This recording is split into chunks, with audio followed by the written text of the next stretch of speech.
जी बिल्कुल, पूरे पाकिस्तान की तरह हवेली इलाका के लोग भी गरीब आवाम बिलखुसूस वो बिजली के सताए हुए बिलों से बहुत ज़्यादा परेशान है।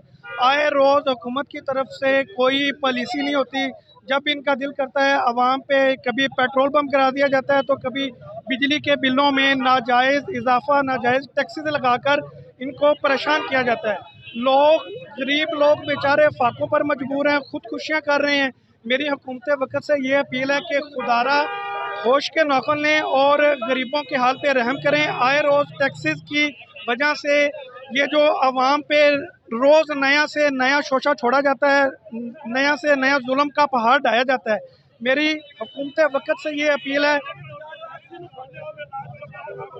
मेरी हुकूमत वक़्त से ये अपील है कि खुदारा अवाम पर रहम करें और बिजली के बिलों में नाजायज़ इजाफ़ा वापस लिया जाए, ताकि अवाम सुख का सांस लें। यहाँ पे 2 वक़्त की रोटी अवाम के लिए बहुत मुश्किल होती जा रही है। कभी बिजली के बिल आते हैं, तो कभी गैस के बिल आते हैं, कभी पेट्रोल के बढ़ा दिया जाता है। न सिर्फ पेट्रोल बढ़ता है, इसके साथ साथ ज़रूरियाती अशिया की हर चीज़ बढ़ जाती है। मेरी हुकूमत से ये अपील है कि खुदारा अवाम पे रहम करें और अपनी पॉलिसी पर नज़रअंदाज करें और अपनी पॉलिसी पर नज़रसानी करते हुए गरीब आवाम को रिलीफ दें। जी।